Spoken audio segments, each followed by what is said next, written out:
Hi guys, so we're gonna be talking about how the rotator cuff muscle will work in moving and doing all that work with our shoulder. Because people doesn't realize again, there's only a little joint that connects the shoulder to our body, to our torso or our the spine. Okay, the sternoclavicular joint. That's the only one attached to it. I hope I hope this is will give you a good, you know, to make sure that you're conscious. Okay, so rotator cuff muscle, we're going to be talking about that today.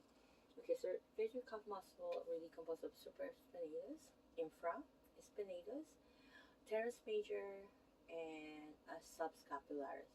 Okay, I'm going to be attaching and I'm going to be putting in the description information that's needed. Okay, so if you are, the scapula is not straight like this, right? It gotta be in this angle. Okay, everything I will be put in the descriptions below.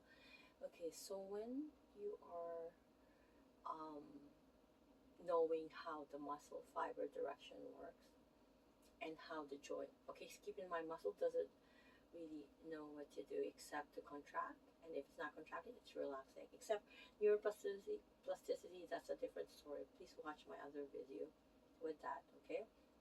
Having said that, if it's not contracting, it should be relaxed. Okay. And it should work only the joint, the joint that is really affiliated with, or right. And also, it works well with the fiber direction. And I did a video with regards to that. Okay. So having said that, the rotator cuff is okay. There's acronym for that. SITS, SITS. Okay, supraspinatus, infraspinatus, teres major, and subscapularis. Subscapularis is the muscle that is in the girdle, shoulder girdle. It's actually anterior. You know where the fossa, where the bone itself, that girdle itself, the scapula itself is actually lying in there, right? It's actually, you know, behind the rib. If we're talking about anterior is front. Okay, that's why most of them is going to be frontal.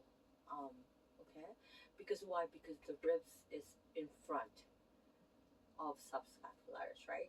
So it's going to be internal rotation.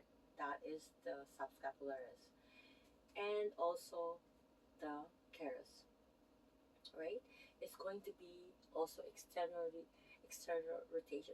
Why did I say that? Because it's located at the back, and the supraspinatus is located on top of the the um, the scapula, meaning if it's on top, it's very plain and simple. It's 1 plus 1 equals 2.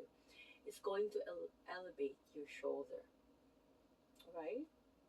It's going to have how to call this? It's going to have that action. It's going to be somehow helping the deltoids, right? The mid deltoid, right? The supraspinatus, right? And then the infraspinatus is where the fossa on the posterior side. Anterior side is the front, and posterior side is the back. So that infraspinatus is where the fossa is, and they're um,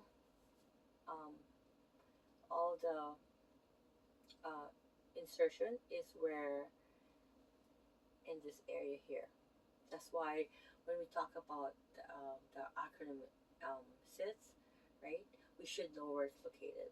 I'm going to be doing another video where I can do a close, or you can YouTube it right now, right? So you know, we're talking about action and how we can really target the muscle individually and work on the muscle individually by strengthening it and stretching it.